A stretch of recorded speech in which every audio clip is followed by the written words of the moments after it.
They said some cases you have it. Even when I got married, they said, oh, my dress is all white. She says, no, it's white. So I had surgery done in November on my left. And I said, wow, big difference. Big difference. I mean, the other ones, like, oh, did they replace the lamp? Yeah. No, they couldn't. With me, they couldn't because I have eye disease. So they couldn't fix my stigmatism, and they couldn't fix my vision. So they put a regular lens in. With a regular lens, my stigmatism is almost gone. My vision is 20/20. All I need is for driving. The only thing I need is for glasses. You get 70. You went up? Long distance is good.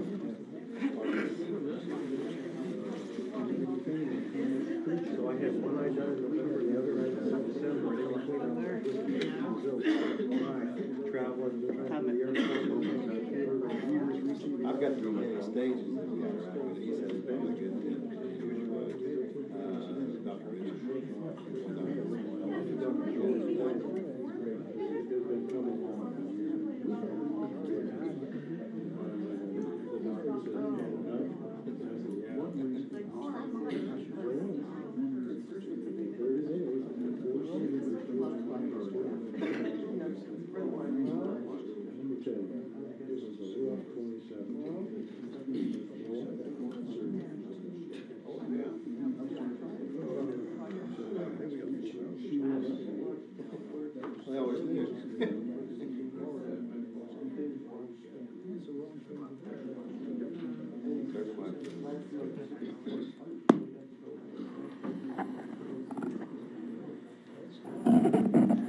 Good evening. Would you stand, please, for the invocation and pledge of allegiance? Councilman Rogers. Let us pray. Our God, our Father in heaven, we're thankful for this day, for all the blessings you've given to each and every one of us here tonight. We pray that you'll be with us tonight and guide us as we go about the business of the city. We continue to pray for those serving the armed forces abroad and serving in harm's way. Be with them, guard them, protect them. These things we pray in Christ's name, and amen. Amen. Councilman Dooley, please. I pledge allegiance to the flag of the United States of America and to the republic for which it stands, one nation, under God, indivisible, with liberty and justice for all.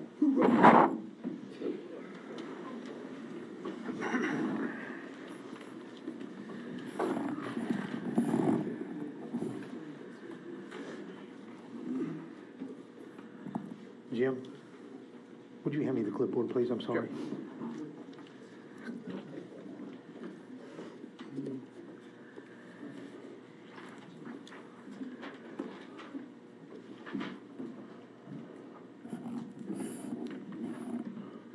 Thank you.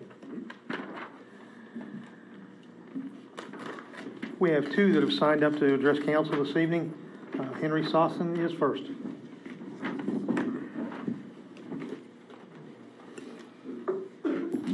On? Yeah, cool. Before I start, I just want to touch base on something that happened earlier this week. There was a lady, I should say, got hit on Grand Central, and my wife ended up calling 911. A bunch of other people did as well. But that's the first one. I'm surprised there hasn't been more, because I know a lot of people. There's a gentleman who drives around on a wheelchair, and sometimes it's dark and it's nighttime and he blows through stop signs or lights and stuff like that. Is there a way to prevent something like that from happening with him? Yeah. Scotty, well, maybe you would like to answer that as a police representative. We talked to that guy several times, and he just doesn't listen. So somebody hits him, whose fault is it? Well, it would probably be his fault. Okay, because I know who you're talking about. okay, so you know. Yes. That brought to mind that accident, the wheelchair guy, and okay. So now I'll talk about what I was going to talk about. For me, I missed the December meeting because my daughter had a choir concert at Jackson, so I went there instead of here. So I didn't want you guys to think I forgot about you. But going through, this is my favorite time of year, and it's not because it's a new year, it's because it's the budget cycle. I'm a numbers guy, and I like numbers. So as the city starts going through and working on its budget, there's three areas that I talked about before that I'm hoping that the city takes a look at, which is the largest three liabilities from a city standpoint. Number one is the pension. pensions throughout the United States have changed. They're no longer the traditional pension. A lot of companies have gone through, taken whatever you would get, put it into annuity or put it in a person's 401k, and they do things different. Number two is insurance premiums. I work for a company that's $3 billion. We're getting ready to merge with Korean Chemical Company, which is a $5 billion company. I started out as Union Carbide, and we've evolved through 7 or 8 different names, and our benefits and healthcare and everything's changed over the years. I'm still here, everything's good, but things change. So I'm hoping that we as a city also decide to change instead of being like a dinosaur and doing the same thing year in, year out, and the only thing that leads to being insane. So with that, I thank you.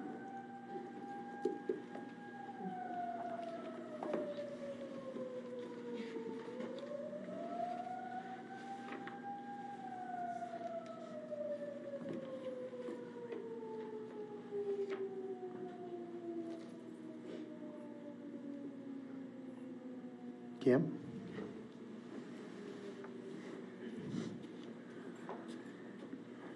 Good evening. Happy New Year. I appreciate the opportunity to speak to you all this evening. Kind of going on what Henry was talking about as we get ready to approach budget. There's a lot of discussion about health insurance, and it's one of the hardest things for everybody to control. I mean, we all are dealing with it. And so I've been watching all these videos online of how you guys go about all this. But anyway, so you have approximately 81 employees, and it takes, in the budget, takes $1.27 million to insure those employees. I was thinking, that's a lot of money, and it is. By comparison, the city of Parkersburg insures all their employees for about $45,000 more than we do. But the problem is, they have 261 employees and their families. So we're out of whack a little bit. But, so it led me to kind of look to see what kind of ordinance, because you talked about the insurance was established in the ordinance like in the late 90s, 99 or something like that. So I looked up the ordinance. It's ordinance 151.06. And it says that the city shall share in cost of the premiums with the employees, which you do.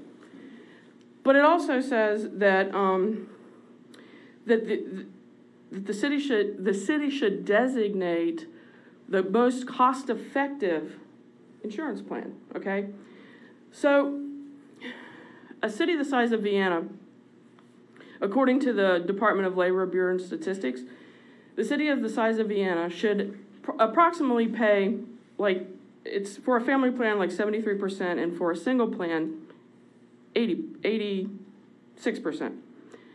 For years and years and years, the city never even made anybody who was a single plan pay until just recently, to this last budget, and I think it's $30, okay? So that breaks down cost-wise. A family plan, on average, would be cost $306, and a single plan, $88. So we're way below that. In the state, at the state level, we have this mandated, right? So it's an 80-20. The state pays 80% and the employee pays 20%. The city of Vienna, we're at 93 and 96%. So once again, our numbers were not in line with what is average with what the state does and what other municipalities across the country do. So, and the other thing that really concerned me that was brought up by Mr. Connolly last time we had a council meeting, that there was an insurance committee. And I was like, an insurance committee? Who was on that committee? And then it was said that all of the departments have a representative on that committee. So once again, going back to that ordinance, and the ordinance says that the city shall decide, not the employees, but the city. So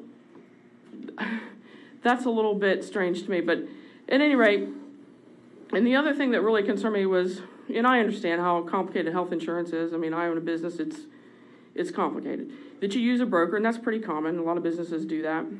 But just so everybody knows, I mean, some of those fees that those brokers get paid are really outrageous, like up to 10%. So if you have a budget, your premiums are $1.27 million, so the broker's gonna make over $100,000 just to bring this plan to work with the city to develop the plan. So basically what I'm proposing as you guys go forward and you have to decide your budget is to define what that cost sharing should be. So maybe you sit down and say, we're going to be like the state. Maybe it's going to be 80-20, or we're going to be like other municipalities and it's going to be, 83 or 83% or whatever. But we're out of whack at 93 and 96%, okay? And to find the most cost-effective plan. I know I buy my insurance, you have a gold plan, a silver plan, a bronze plan. I can only afford the silver plan. But so if I gave my employees insurance plans and say, y'all pick the insurance plan that you want and I'm going to pay for it, they're going to pick the best plan that they could possibly have. And this is nothing personal against anybody in the city of Vienna who works for the city of Vienna, because I live in Vienna. It's great. Everybody does a good job. It's not a problem. But I think that we need to be cognizant of the fact that it's, you have a responsibility to the taxpayer. So, once again, for the city to find the most cost-effective plan, and there's not very much transparency in whatever this insurance committee is, because nobody seems to know. I don't know who's on it, and I hope you can answer that question tonight, Mayor. But, and lastly, to look closely at this broker situation. Are you getting the best deal? Are we using the best broker? I know we've used the broker that you mentioned, that's the one you've always used, and that's the way it's always been. Well, maybe that's time to kind of look around to see if we're getting the best deal. I'm just saying there's different variables. Everybody's kind of nibbled around the edges on this. But I think if you can define things a little bit more succinct, especially about cost sharing, that would be a great benefit to the city. That's it. Thank you. Thank you.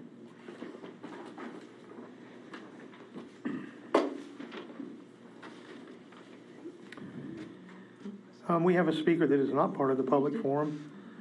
It's PHS Senior Bhairavi Sundaram.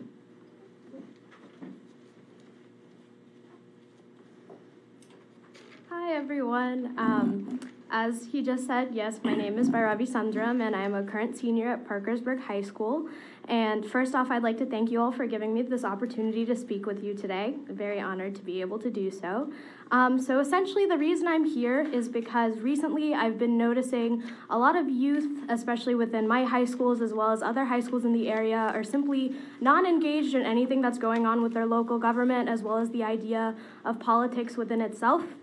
At my high school, we're currently trying to institute the Inspire West Virginia program, which is a program that tries to get all eligible high school seniors within their high school to be registered to vote, and then through that we'd end up getting an award and be registered under an index as one of the high schools that was able to accomplish this great thing. And even just trying to institute this within our high school has been extremely difficult. Not a lot of students are even interested in trying to register to go out to vote because they simply feel like they don't have a voice. And I've always thought that this is a problem, and I know that I don't speak for all high school seniors when I say that I'm very interested in politics and things like that, but I definitely do think that the stance that we're at, if we don't start to get the youth more engaged in what's going on, then there's just going to be a huge disconnect, and we could see a lot of problems from that. So what I'm here to talk to you about today is I had an idea to potentially start a youth city council in attachment with the actual Vienna City Council. And while I 100% understand that all of you lead very busy lives and you already have a lot of things to account for, I've already taken the time to contact a lot of the principals and administrators at certain high schools. The specific ones that I have already talked to are Williamstown High School, Parkersburg South High School Catholic, and Parkersburg High School, as well as a few of the middle schools, including Jackson Middle School, Vienna, and Hamilton. And all of them seem to be on board. I've already talked to multiple students within the area who are interested in this idea. And essentially all that the Youth City Council will do is to be able to address some issues that kids in the area are having. And an example of this is how Jackson Middle School very recently had tried to start a soccer league for their school as opposed to just a recreational one outside. And this was something that obviously took a lot of work for them to go ahead and do, and it would take a higher administrative body to help them organize this type of thing. And I thought the best way to try and get the youth more engaged would be to have something like a youth city council made up of both high schoolers and middle schoolers that would be able to help them along with this process. And like I said, I understand that you all are very busy, but if I was able to get even the slightest bit of support from any of you, I promise I'll take as much time necessary to sit down and make sure that all of this is laid out, and I'll make sure to get approval from you every step of the way to make sure that this is something that could be long-lasting and continue even after I were to graduate. So yes, thank you very much, and if any of you have any questions, please feel free to ask. I would love to elaborate. I have like a full step plan of how this could actually be instituted if anyone would like to listen to it, and yeah, so that's about it. Thank you. If you would leave me your plan, Yeah. I'll be glad to take a look at it. And I have a more extensive one as well with all the contact information and stuff that I could bring to you at the next city council meeting or any time before that as well. Okay. Thank you. Okay. Thank you. I'd like to call to order this regular session of the Vienna City Council for January the 10th, 2019. Please let the record reflect that I've taken roll, that all members of council, with the exception of the recorder, are present. Having a quorum, we will proceed. The minutes from the regular council meeting on December 13th, 2018 have been printed, posted, and circulated. Are there any corrections to the minutes? If there are no objections, then the minutes will stand approved as posted. Report of the treasurer, please. Thank you, Mayor. I have the reconciliation funds provided by Amy Roberts and for January 10, 2019, which is my sister's 60th birthday, Terry, so I'd like to thank her, wish her happy birthday. And I've reviewed the accounts, and the accounts appear to be in order, and the city's financially solvent. Thank you. We have no unfinished business this evening, so we'll move right into new business. First item on our agenda this evening is General Fund Budget Revision Number 4. Mr. Leach. Yes, Your Honor, this was court coming in. So General Budget Revision Number 4 was presented to the Budget and Finance Committee on Tuesday and proposed to be forwarded to Council for consideration. This has to do with I think primarily the police software upgrade, which Chief Pfeiffer gave a pretty good presentation at the Budget and Finance for the reasoning for the need for this. 911 and City of Parkersburg have already adopted this software. I think it's an important move forward for the city. I think it's going to be taken up on the 24th. And then the city match for the McDonough Foundation, monies to repair the dry dam wall, which, as I understand, is in need of repair, and that's a pretty important flood control system for the city of Vienna. If I might clarify that just a bit, Jim, it is not the dry dam, it is the lake that's in the bottom. I know it was called the dry dam, but Jack Mathers is the one that has been in this process, and so it is the last lake in the bottom of McDonough Park. It is not part of the dry dam, but the wall is leaking, and so we have to repair it so that the lake does not empty itself. The McDonough Foundation has agreed to contribute $12,500 towards this project. So our part of that, we estimated it at $25,000 to begin with, but it's actually our part of it would be $13,100. So that's just clarifying that it is not the dry dam, it is the lake. All right, and so that is that budget revision being presented. Okay. All right, I'll entertain a motion for the approval of General Fund Budget Revision Number 4. So moved. Second. It's been moved and seconded that we approve General Fund Budget Revision Number 4. Is there any further discussion? Two elements to this, correct? One having to do with the police software update, is that correct? Is that what I heard? And the other one being the repair of the McDonough? The first one is the $15,000. That money is being taken out of the excess police fee revenue. But that was for the software update. The $15,000 is for the software update. The $13,100 is for the repair for the lake over in. The $15,000, is that the total cost or is that a partial? It is partial. So what is the total cost of that? The total software cost will be $69,500. Okay. Where is the balance of the funds beyond the $15,000 coming from? That will come out of an internal budget revision, which we will deal with next. This particular year, when we balanced the budget, there was a certain amount of money set forth to make our contributions to the police pension fund. Because we had such a good year with our investments, we actually made more money in the stock market than what we needed to allocate from our budget contribution. So there is a surplus in that line item. So from that, the money will come out of the excess police pension money that was set aside, in addition to the $15,000 that will be taken from the additional police fee revenues. That pension, is that part of our line item number 351, which is the police fee contribution? The $15,000 is yes, not the pension.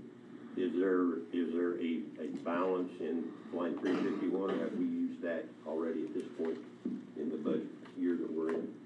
I have no idea.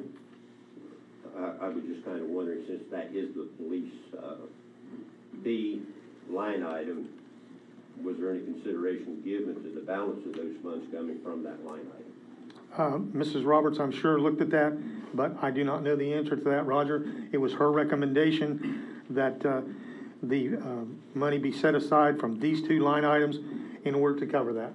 Okay, so we don't know at this point in time, and maybe, Councilman Leach, maybe you could find out line item. Yeah, but 51. what I understand, Mr. Conley, is, as the mayor just mentioned, you know, the InSync is the current software used by the police department.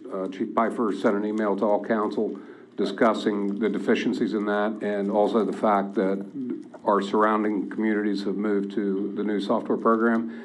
And really, it's fortunate because the stock market did perform well that our obligation there, as I understand, has been decreased, and that's helping to offset that quite a bit. So it's really been a fortuitous set of circumstances this year that Chief Pfeiffer can get the software that he needs, and we're not really having to take the bath on that. So. Yeah, but I understand. I would still like the information since we are getting into the budget. Yeah, if you want to send me an email, I'll get you what you need. The line 351, where we stand at right now. Yeah, if you want to send me an email, I'll respond to that and get you what you need. I will do that. Thank you. Okay, thank you. Any further discussion?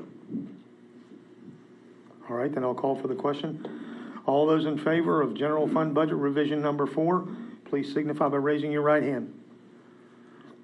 All those opposed, same sign. Motion carries 6-0. The next item on our agenda is the internal budget revision. Mr. Leach. Yes, Mayor. The internal budget revision number 2 allocates some expenditures for additional winter weather purchases, some unplanned costs through 6/30 of 2019 that are being budgeted for, and then again, moving those monies as we just discussed with respect to the software upgrade. All right. I'll entertain a motion for the approval of internal budget revision number 2. So moved. Second. It's been moved and seconded that we approve internal budget revision number 2. Is there any discussion? Yeah, I've had a question.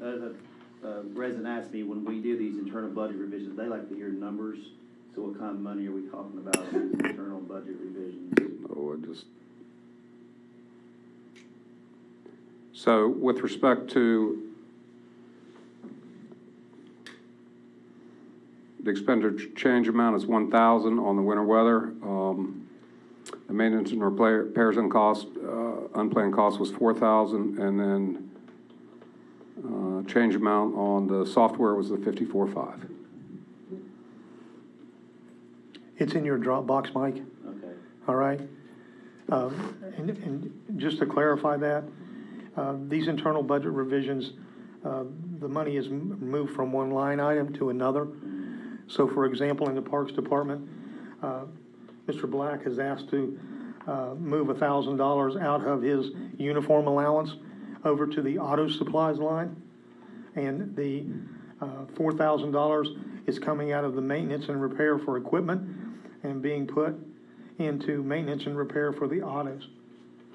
And excuse me, I said that backwards. Let me rephrase that. The money that is coming out of the auto supplies line of $1,000, and it is being transferred up to the uniform line item to purchase additional winter weather gear. The $4,000 is coming out of the maintenance and repair on the autos, and it's going up to maintenance and repair on the equipment. So it's simply a transfer of money within his budget to different line items. That's Well, I'll just ask. No, I know, but it is in there, so when you see it, it's a lot clearer when you can look at it. Because they watch these things and we never talk about numbers, so I just want to make sure we mention numbers. Okay? Any further discussion? Hearing none, then I'll call for the question. All those in favor of internal budget revision number 2, please signify by raising your right hand. All those opposed, motion carries 6-0.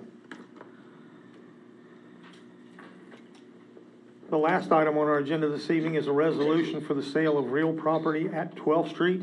With us this evening, Mr. Mike O'Neill. He's there in the back beside Mr. Thornton. So, Mr. Skogstad, if you would take us through the resolution for the property, please.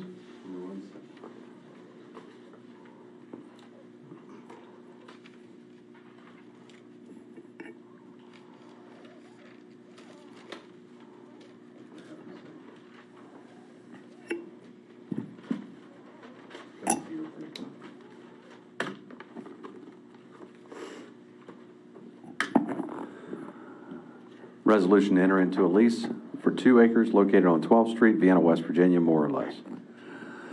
Be it resolved by the Common Council of the City of Vienna that it hereby authorizes the mayor and/or his designee to execute an agreement between the city and ACE Educational Foundation, Inc., a nonprofit entity, for the lease sale of real property located at 12th Street, Vienna, Wood County, West Virginia, consisting of 2 acres set out as Tract 3 in the survey attached herewith, more or less, part of a 5.2 acre tract, and part of those parcels found in Deed Book 425 at page 234 and Deed Book 469 at page 312. The mayor is authorized to execute any and all documents and to further negotiate any additional terms as are necessary to finalize a lease sale agreement, a preliminary draft copy of which is attached hereto and incorporated by reference herein. Can you summarize for us, please, the arrangements that we're discussing this evening? Essentially, ACE Educational Services or Educational Foundation, I think is how it's written there. ACE Educational Foundation has come in and they're essentially taking the lease over from the previous tenant from 12th Street. They're paying the balance that is owed by the previous tenant upon closing, and they're going to essentially rent to own is the best way to say the property. It's for the benefit to some degree of OVU, but essentially that's it. Okay. Is there anything else you want to know? Well, we'll see where we go. Okay. Okay. Do I need to read the resolution again for you all? No? All right. Then I'll entertain a motion for the resolution to enter into a lease for 2 acres located on 12th Street, Vienna, West Virginia, more or less. So moved.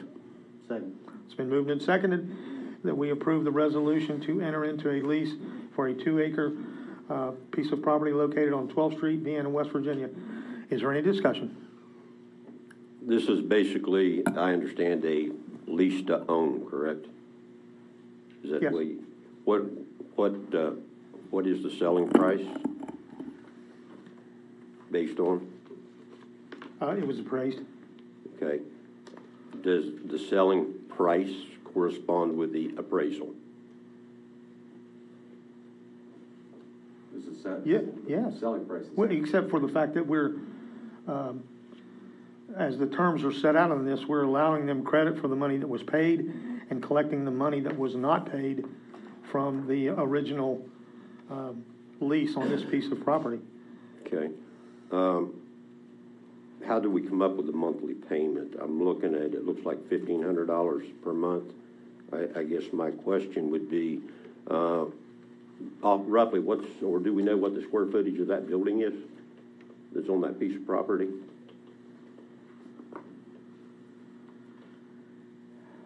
Mayor? Yes, sir. Could I add something? You may. I don't know what the date was, but in our records, at one point, that property, 5.2 acres, is the total of what property lies there, was appraised at $400,000. And when you divide 5.2 into 400,000, you get 76,293. And they're taking over the 2 acres more or less, and that's how we come up with the number for them to pay to the city. It was based on the most recent appraisal that we had. You know, we just divided the acres into it, and they want 2 acres. and it came out to 76,293 times 2, is how, that's what. So we're not giving any consideration to the building on the property? Any consideration? To the building that's on the property? Well, the building would have been a part of the appraisal. It was part of the appraisal, the whole thing. Now, there's one building there, the one closest. On the backside. Yeah, to the railroad tracks, that cannot be used for anything. And that's not part of this either. No, and that's something that we're going to have to address ourselves. And I'm not positive what the actual square footage is on that building, but I'm going to guess it's 40 by 80 or 48 by 80. At any rate, I'm not sure. But, due to the floodplain and the flood zones and all that stuff, that property has not had, the only interest that's been shown is through the ACE program or so, and the other property down there, we have our pump house down there for our sanitary water. We have the underground lines for the sanitary. There's a lot of that property down there can't be sold because that's where we get all the that's where we get all the water out.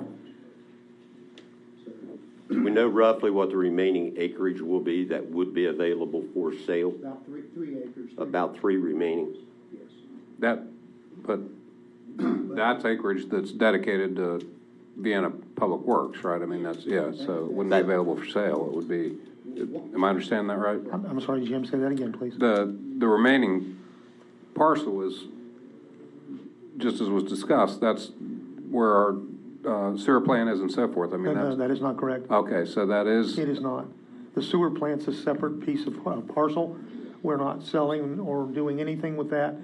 The old maintenance garage, which is Right. the building that's there, the property between it and the fence by the railroad tracks, all the way down, clear to the other end where the 6-foot fence squares itself, that is still going to be city property. The other maintenance building that we used to use is in the very far left-hand corner. This 2-acre tract is the piece that sits as you come through the gate to where the maintenance, to where the okay, yeah, sewer I just plant is. misunderstood what he said. Yes. And we'll still have access to that piece of property once this is sold or leased? Yes. Yes. Okay. We're keeping the right of ways and all that. Okay. We're I just didn't see that. Well, There is an additional gate that's at the upper end of our sewer plant. Okay. Okay, so that will give us access to anything that's left. Okay? Before you get to the gate that they use on a regular basis? Correct. Yeah, I Correct. think I remember seeing that. Yes. There's a plat with the right-of-way and the property description that I didn't look, but it should be in the Dropbox and incorporated as part of this. So I'm gonna make sure I understand. I think I'm clear now. We're potentially selling this around 2 acres. Yes. There's another portion that we have to keep because of some of our infrastructure. And then we're still gonna have somewhere around 3 acres left to be sold, that we still own, that could be sold. We'll have to get it laid out for Public Works exactly Well, where all the. We need to get them to flag those lines at some point. And let's clarify something. On paragraph 4 of this agreement, if you have a chance to look at it, there's a second tract in there, and it reserves to ACE the option, to the extent that it is allowed, would be able to match any buyer's option, so, or any purchase offer. So if somebody came in and said, we'd like to buy the remaining acres for $210,000 or whatever it would be, then ACE would have the right to match that offer and purchase the rest of the property. Yes, they have the right of first refusal based on, More or less, it's a, yeah. based on number 4. All right. Anything further? Then I'll call for the question. All those in favor of the resolution to enter into a lease for a 2-acre tract located on 12th Street, Vienna, West Virginia, please signify by raising your right hand. All those opposed, same sign. Motion carries 6-0. That concludes our agenda for this evening. We now move on to council comments.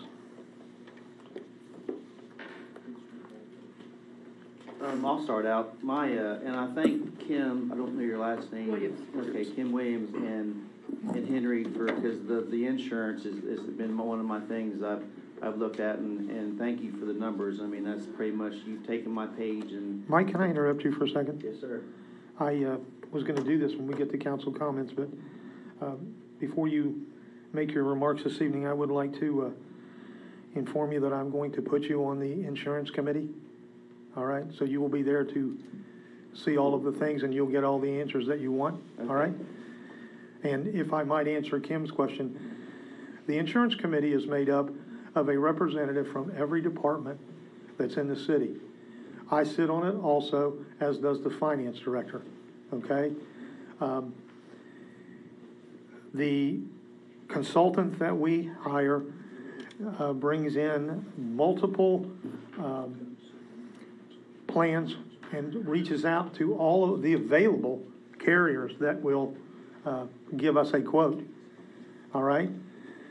Once they explain to us all of the things that are the particulars in the plan and gather the data from our current carrier, they tell us what our insurance will cost for the next year.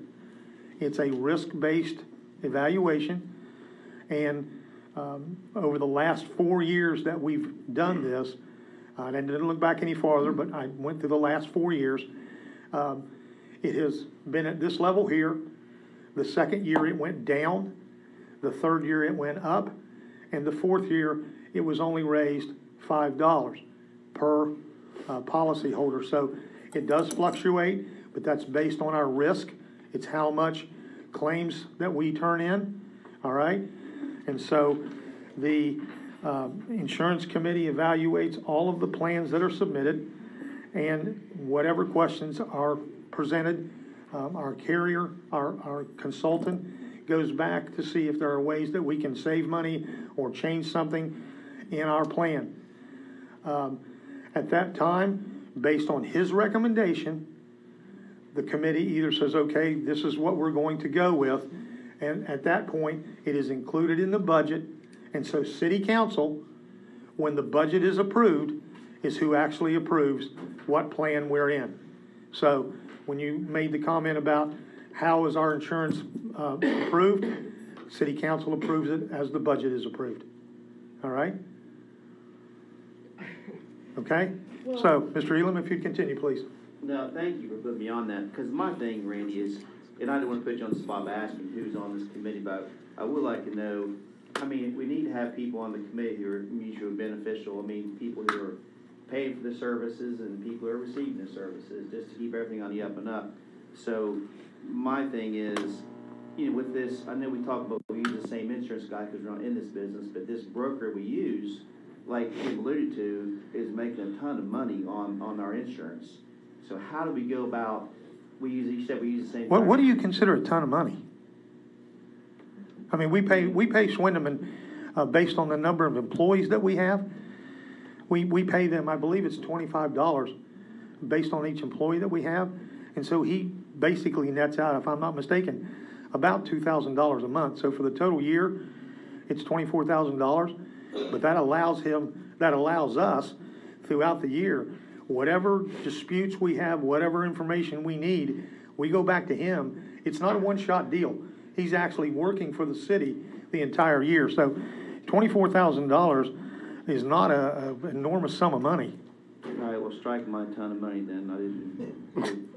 Okay, so he gets paid money for doing this. I shouldn't say a ton of money, but is this the same broker? I mean, why do we use the same broker year after year? Why do we put everything else out there? We get a street paved, we get a trees trimmed, we put everything out to bid. Why didn't we bid out somebody to do our insurance? Why do we use the same person all the time?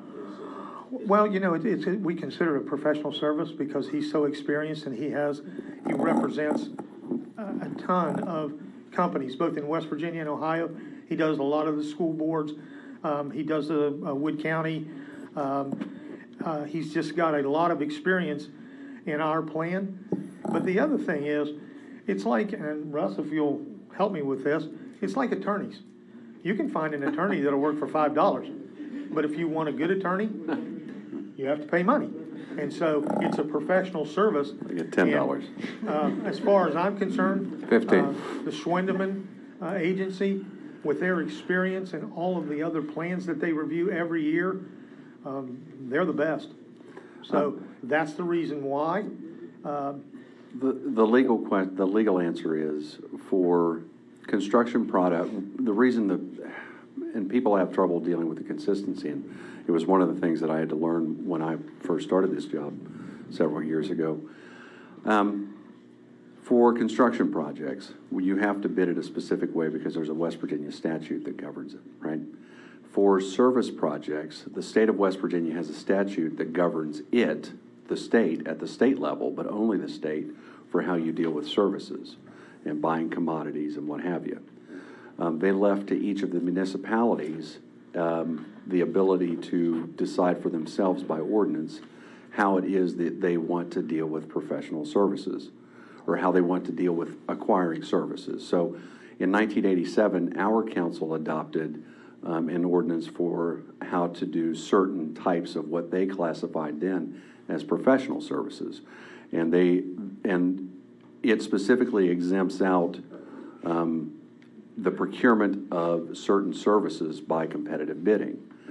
And there's not a state law that requires you to do it that way, but there's not a state law that says you can't do it that way. So they exempted out things like legal, engineering services, accounting services, financial and investment services, architectural services, drafting and consulting services. They all define those as categories of professional services. Our ordinance does that. So the city has been using Schwendeman, and the county uses Schwendeman because they're the organization, one of the organizations, as I understand it, that it has in the area that has the expertise in negotiating these projects. So I suppose you could send it out for competitive bid, but our ordinance doesn't require that. Excuse me. And so if you're asking why we don't send it out by competitive bidding, well, you don't have to, right? And then, I'm sorry, man. There's nothing, I hear scuttlebutt of people saying that, this deal with Schwendeman has somehow not been done appropriately or properly or whatever. But it's actually been done the way that the ordinance requires, or the way the ordinance allows. Our city ordinances. And the city ordinance, there's no state law telling cities how that they can deal with purchasing services, right? So this is how our city has opted to do it. Other cities may do it differently. The county does it by order through the county commission. So several years ago, Mike, when Paul Thornton was on city council, we went down to the county. We were trying to find a way, because we don't have enough people in our plan, to join with other government agencies so that our numbers would be high enough. And so we went down and had a meeting with Wood County to try and put our two plans together so we could save money. I had never heard of the Schwendeman Agency, but because they used him, we started conversations with him, and that's how that evolved. I really don't know Mark Schwendeman, but because of the last 4 years or 5 years, however long it's been, that's how we ended up with Mark, because he had a prior relationship with Wood County. So that's the way that is. And, the other thing, too, that when you say, who's on the insurance committee, it varies. We lose a person every year or so because somebody either retires or quits or goes around. And so we ask each department to just put someone in. The reason for that is I've felt like if you engage your employees in something that they're part of, then they take ownership in it. If we just simply walk up to them and say, okay, here's the plan that we're going to submit to council, thank you. It doesn't give you that feeling of being a participant. So when these employees sit in the room and Mark brings his staff down and he explains all of the different plans and all of the reasons why he likes this or why he doesn't like this and how it fits into what our historical plan is, they get to take ownership, and they understand that, look, the prescription part of this is such, or the deductible part of this is such, or this is how other people do it. And so I think they understand more that insurance is very complicated, but it's also a large part of the reason why people work. It's a benefit that I think that they consider important. And so we like to have the involvement of our employees in that process. So hopefully here when we start, probably in a month, with the insurance meetings, you'll sit in, you'll get to ask all the questions you want, whatever information you want. They'll have answers, they'll get you answers, from whatever it is that you'd like to know, okay? I understand that, I see, Bill, getting back to my point, that the mutual beneficial is people, it's not, yeah, the employees, that's a great day, feel good about picking their insurance. I mean, I wish I could pick my insurance to my employer, but they tell me what we're gonna get. But I'm thinking about having people on this committee who are the paying for this insurance instead of just the people who are receiving this benefit. Like I say, I'm not trying to stick to employees, the city employees, we've got a great bunch of people, but I'm just saying about who else could be on this besides Mike Elam, these are city employees picking their insurance company. Naturally, they're gonna pick the best one, and, I just need to know how, I'm just wanting to come in and give us here's your three options, then we decide what we're gonna pick, is that how it goes, or? Yes. And the last thing with the committee, I've heard it called a commission, is they just give recommendations to council. They're the department heads who have been, or whomever, that are assigned to it and who review it and sit down and take the time to review it. And then they just recommend it to council as part of your budget. We do the same thing with budget and finance.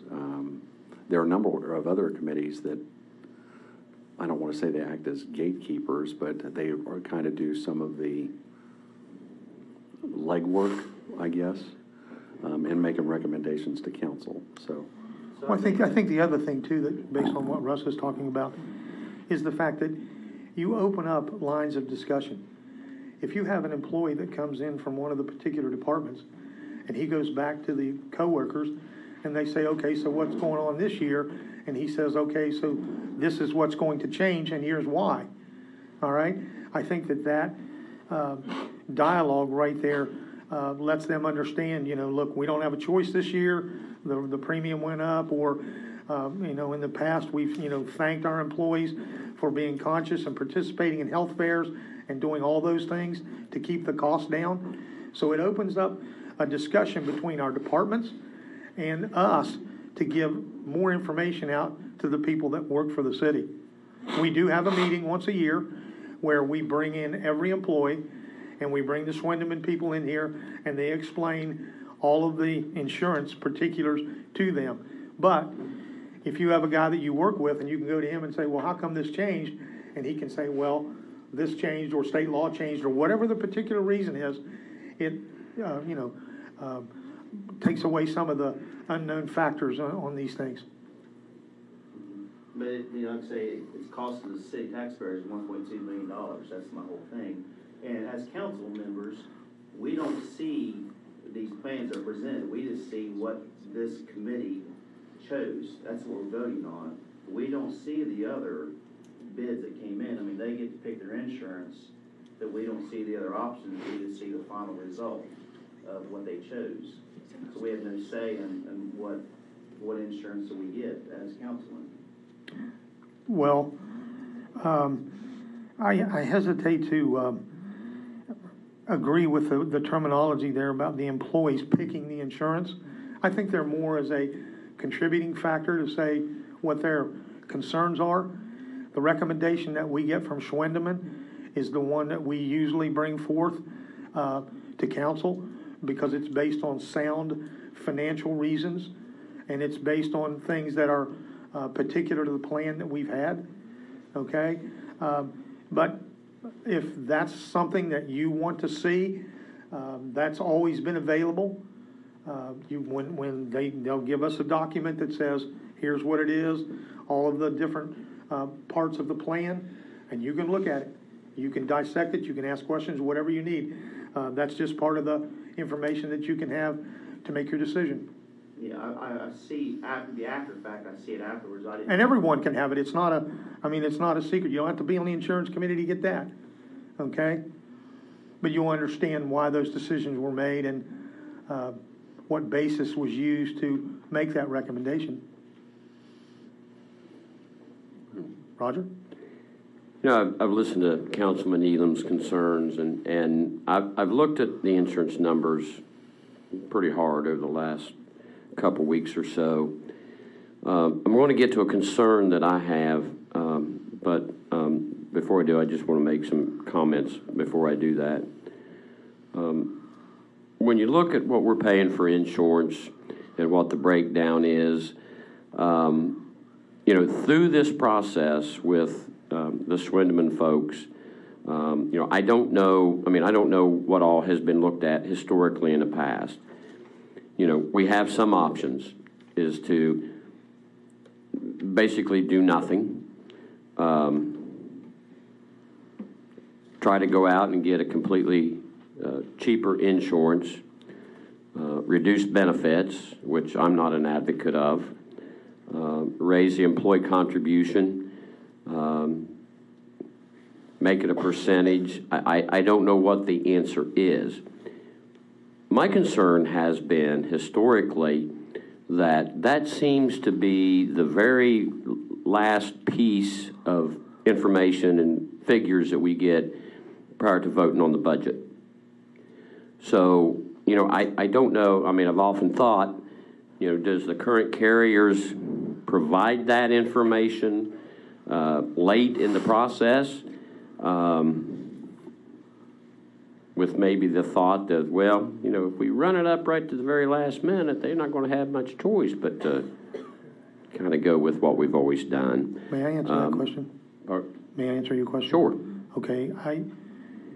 The reason why that it's always delayed until the last, our policy runs from July the 1st to July the 1st, or July the 1st to June 30th. All right? They base our renewals on usage. So if they gave us a quote in January, it would not have the last 5 months of the year in the risk assessment. All right?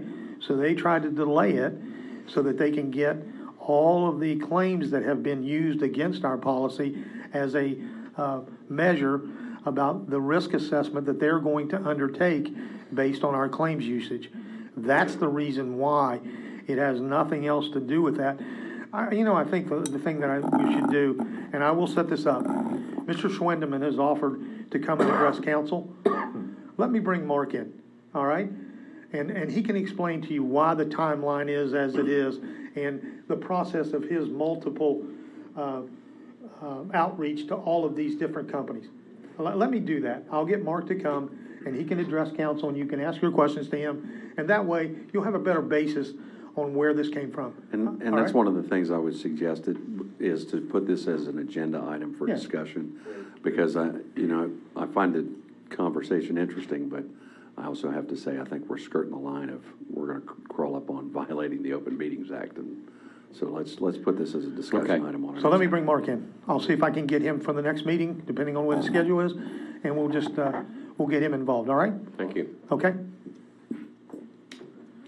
Any other council comments this evening? Yeah, Mayor, if you would please, what are we looking like as far as the schedule to get into the budget? I mean, typically this time of year, we're already into it. Just wonder where we're at right now as far as a schedule, a timeline. We'll start next, the 24th. Okay. Okay. We're going to go right in with code enforcement will be first, IT will be second, then police department and fire department. And then that will be all we will take up the first night. And then the next meeting after that, then we will go in with the rest of the departments, and we'll work our way right through the presentations that way. Amy has already prepared the schedule. You should have it in the Dropbox. So if you look at that, but we will start on the meeting on the 24th. Okay. And we try to limit those meetings to nothing but the budget, but there's a couple things like the software program for the police department will be on there because we need to get involved with that as soon as we can to get that conversion going. So. But we'll try to keep all of the other things out of the budget process so we can concentrate on that. All right? All right. Any other council comments? All right. Meeting adjourned.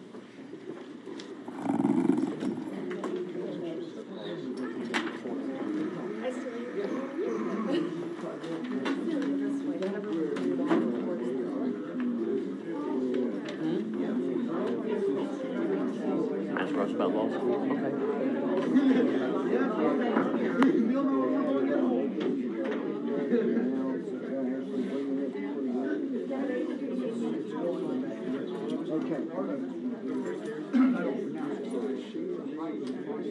Jeff?